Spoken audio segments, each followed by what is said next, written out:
तरफ से press conference की जा रही है राहुल गांधी की सदस्यता जाने पर, सीधा आपको वहीं पर लेकर चलते हैं। Systematic, repetitive emasculation of democratic institutions by the ruling party. It signifies the strangulation of democracy itself. We know that defamation is an exception to free speech. But over the last several years, we have had repeated examples of unthinkable assaults on freedom of speech, more importantly, on freedom after speech. After speech, you are told that you will be visited with the worst possible consequences, be it criminal, be it civil, be it incarceration, be it intimidation, be it harassment in every sphere of your life. We all know that Shri Rahul Gandhi has been speaking out fearlessly inside and outside Parliament. He has spoken on social issues, on economic issues, on political issues, without any fear or inhibition, frankly and candidly through you to India. Clearly, he is paying a price for it. Clearly, this government is rattled because he speaks with facts, figures on demonetization, be it on a supposed clean chit to China, be it on GST. He is consistently aggressive and open in his questioning. And therefore, this government is doing all these, finding new techniques of throttling his voice, of gagging him. Shri Rahul Gandhi goes abroad. He is not entitled to speak freely on grounds of fake nationalism, created imaginary nationalism, rhetorical nationalism, non-existent issues. He comes back and his speeches abroad become the basis of action against him inside Parliament. He speaks in Parliament, one of the most detailed and open speeches when the Prime Minister spoke, and he is referred to the Privileges Committee. After he came back from abroad and post the recess, when this session starts, a remarkably new ground is found, unheard of in the annals of parliamentary history. The ruling party resorts to disruption every day, saying a precondition for someone to speak in Parliament or attend Parliament is that he must first apologize. I don't think in any parliamentary democracy, Westminster or not Westminster, you have found this kind of stipulation. So disruption by the ruling party. All of this is part of a pattern. All of this is part of a pattern to stop him. A, because he speaks fearlessly and candidly. B, to divert attention from the real issues. To divert attention from the questions which my friend here asks every day. To divert attention from the burning issues before the nation today. And it is done also to send a message to create a fear psychosis amongst those who dare to question this government. Friends, that is the political part. That is what should concern our body polity. There is equally a legal part. I have shared some of that with you yesterday. Since we've had slightly more time, let me elaborate a little more today. When you hurry, when you are premeditated, when you have decided to do something, you make mistake after mistake after mistake. You multiply mistakes on a repetitive basis.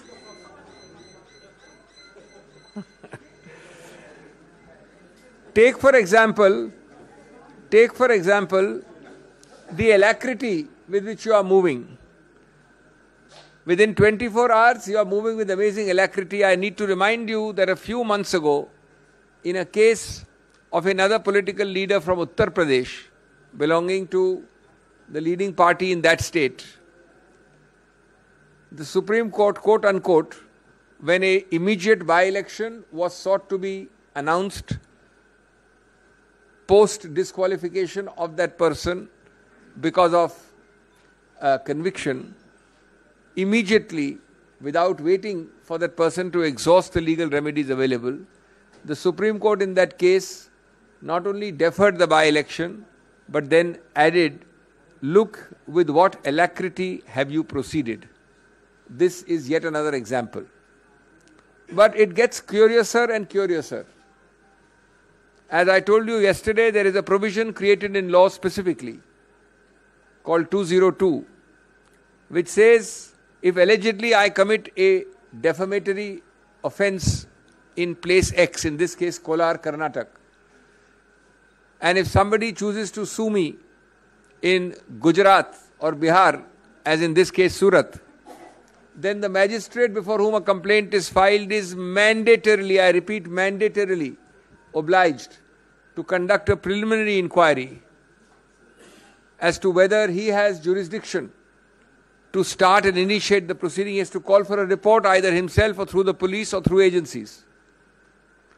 To the best of our knowledge, this point is taken by Shri Gandhi's lawyers, noted in the judgment, and not decided. Admittedly, no inquiry is conducted because there is a tearing hurry to go ahead in a place which might well be without any jurisdiction at all, namely Surat, Gujarat. As I said, it gets curiouser and curiouser. I mentioned another example yesterday. I have the dates now. Let me walk you through it. The complaint is filed approximately in April 2019. I think the exact date is April 16, 2019 at Surat. The magistrate is one Mr. Dave. On 2021, Mr. Rahul Gandhi, in 2021 year, 2 years later in June, appears in the court to record his statement in person. Shri Rahul Gandhi appears in that court. In March 22, that is 3 years after the complaint is filed, and 1 year after Shri Rahul Gandhi appeared there, the complainant files an application against summon Rahul Gandhi. When that application is rejected, possibly by a firm magistrate, obviously he had been called, he had come a second time, you cannot harass people to come again and again, he rejects it. At that point, the complainant rushes to the High Court and gets a stay of his own complaint. The High Court grants that stay on 7th of March 2022. So I file a complaint, I seek a stay of my own complaint. Perhaps days are not auspicious, the climate is not ecologically suitable.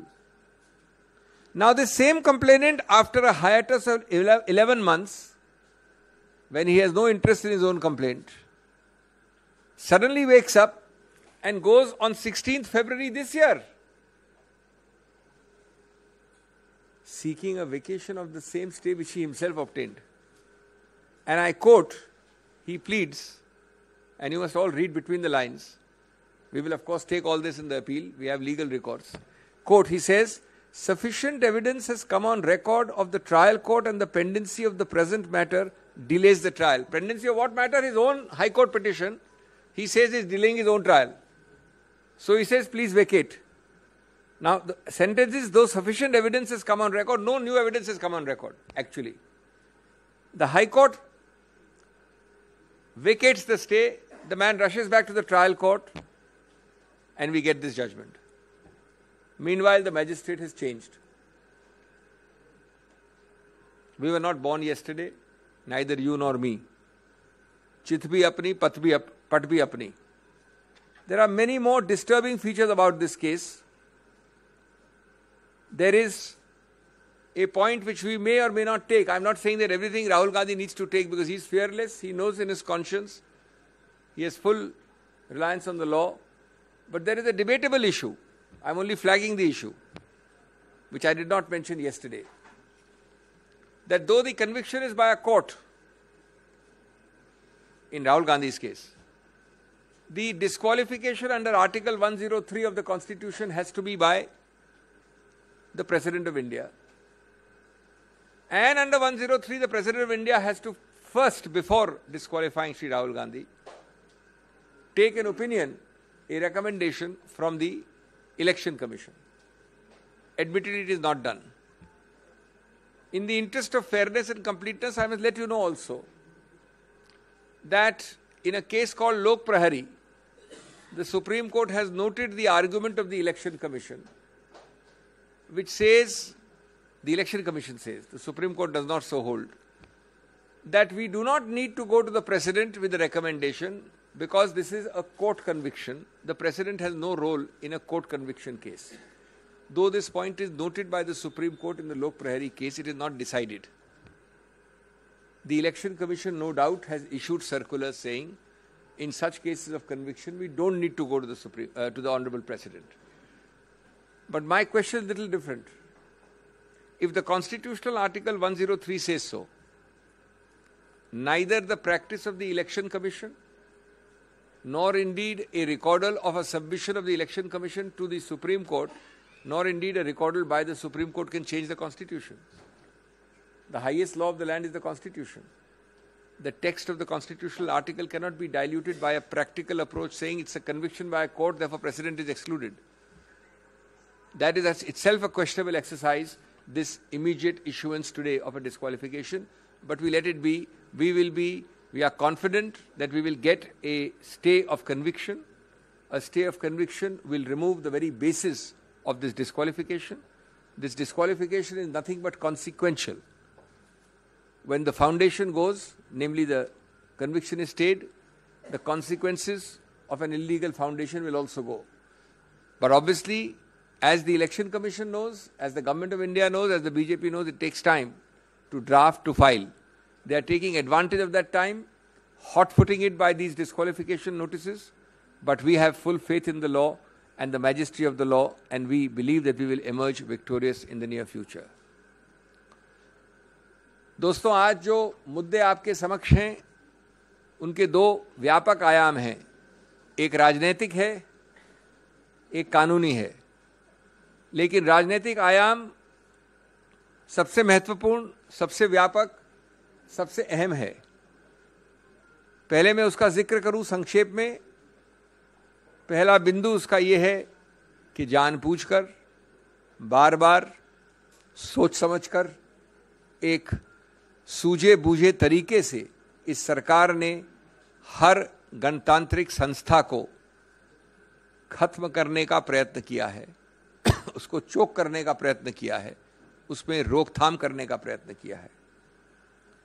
सबसे बड़ी संस्था उनके मायने में जो उनके लिए बाधा है, वो है स्वतंत्र, निष्पक्ष, निडर बोलना, बोलचाल, जो हमारे संविधान की एक महत्वाकांक्षा ही नहीं, एक मानव अधिकार है, मूलभूत. इस सरकार ने, इस केस की बात नहीं कर रहा हूं मैं, श्री राहुल गांधी की, सैकड़ों केसेस में 2014 के बाद ऐसे येन केन प्रकारेण कदम उठाए हैं जो हर नागरिक के स्वतंत्र, निडर बोलने के अधिकार क्षेत्र में बाधा डालें, बार बार. और उसके उदाहरण आप जानते हैं. बोलने की स्वतंत्रता और बोलने के बाद की स्वतंत्रता, दोनों को सीधा निचोड़ने का प्रयत्न किया इस सरकार ने बार बार. श्री राहुल गांधी, हम सब जानते हैं, ने निडरता से बार बार संसद के अंदर और संसद के बाहर अपने विचार रखे हैं, जनहित में रखे हैं, जनता के सामने रखे हैं, जनता के लिए रखे हैं. उन्होंने सामाजिक, आर्थिक, राजनीतिक, विदेश नीति इत्यादि इत्यादि सब मुद्दों पे पूरा बोला है, बिना झिझक के बोला है. और वो आज उसकी कीमत चुका रहे हैं, क्योंकि उनके सवाल, उनके वक्तव्य अच्छे नहीं लगते उन लोगों को जिन्होंने वो गलतियां की हैं, जिसके बारे में विवरण करते हैं श्री राहुल गांधी. कभी डिमोनेटाइजेशन ले लें, कभी चीन को क्लीन चिट का मामला ले लें, कभी जीएसटी ले लें, ये सब मुद्दे वो हैं और इनके अलावा और भी हैं जो इस सरकार को, जिनसे घिन्न है और जो उठाते हैं उनको दंडित करना उनका अनिवार्य रूल है। राहुल गांधी विदेश जाते हैं तो बोल नहीं सकते। एक झूठे आडंबरी राष्ट्रवाद के आधार पर उनकी आवाज को रोका जाता है। एक अजीबोगरीब बनाई हुई बनावटी राष्ट्रवाद का बहाना लेकर उन पे आरोप लगाए जाते हैं। बाहर गए उसके आधार पे जब वापस आते हैं तो कहते हैं कि आप यहां नहीं बोल सकते जब तक कि आप माफी नहीं मांगे। यहां आते हैं और उस दिन बोलते हैं संसद में, जब माननीय प्रधानमंत्री बोल रहे थे तो सरकार पूछती है आपकी हिम्मत कैसे हुई सब बोलने की, सत्य बोलने की, साफ बोलने की, निडरता से। अभिषेक मनु सिंघवी को आप सुन रहे, सुप्रीम कोर्ट में वकील हैं और कांग्रेस के नेता किस तरह से बता रहे हैं कि राहुल गांधी से डर गई है बीजेपी, राहुल गांधी को परेशान किया जा रहा है। कांग्रेस की ये प्रेस कॉन्फ्रेंस इस वक्त आप देख रहे हैं। राहुल गांधी को जिस तरह से सजा का ऐलान हुआ और उसके बाद उनकी लोकसभा सदस्यता रद्द कर दी गई, इस मुद्दे पर कांग्रेस की प्रेस कॉन्फ्रेंस है। देश को असल मुद्दों से भटकाना चाहती है सरकार और इस वजह से इस तरह के फैसले लिए जा रहे हैं। राहुल गांधी को सच बोलने की सजा मिली है, ये कह रहे हैं अभिषेक मनु सिंघवी। लोकतंत्र की हत्या हो रही है, ये आरोप लगाए जा रहे हैं कांग्रेस की ओर से। कांग्रेस का कहना है बिल्कुल तानाशाही चल रही है इस वक्त। कांग्रेस की ओर से एक तस्वीर भी जारी की गई है जिसमें पीएम नरेंद्र मोदी और हिटलर, उनको हिटलर के समान दिखाया जा रहा है। तो दिल्ली में कांग्रेस की ये प्रेस कॉन्फ्रेंस, राहुल गांधी की सदस्यता जाने पर अभिषेक मनु सिंघवी ने ये प्रेस कॉन्फ्रेंस की है। इस वक्त अभिषेक मनु सिंघवी सामने आए मीडिया के और उन्होंने कहा कि अभिव्यक्ति की आजादी पर यह हमला है। अनहोनी बात नहीं है। जब उनको सजा हुई थी उसके बाद आप लोगों को क्यूरियोसिटी थी, लेकिन कानून जानने वालों को कोई जिज्ञासा नहीं है, क्योंकि माननीय सुप्रीम कोर्ट ने यह कहा था कि जब किसी को 2 साल या उससे अधिक की सजा होती है तो उनकी मेंबरशिप चली जाएगी। चूंकि ओथ दिलाते हैं स्पीकर साहब, तो उस अदालत के आदेश का अध्ययन करने के बाद उन्होंने आज निर्णय लिया है। और राहुल गांधी ये सोचते थे कि देश के संविधान और कानून से वो ऊपर हैं। माननीय सूरत की अदालत के निर्णय के बाद स्पीकर साहब ने निर्णय लिया है। ये जो कहते हैं कि जो विपक्ष को डराया धमकाया जा रहा है, ना वो ये अपमानजनक बातें कहते हैं, ना मानहानि का मुकदमा कायम होता और ना हियरिंग के दौरान एविडेंस हम लोग अच्छे दिए और वो एविडेंस नहीं दे पाए, उस पर ये सजा होती है। ये कानून का राज हमारे देश में चलता है और कानून के राज में अगर इस प्रकार की चीज कोर्ट ने फैसला सुनाया है तो मैं कोर्ट पर कोई टिप्पणी नहीं करूंगा।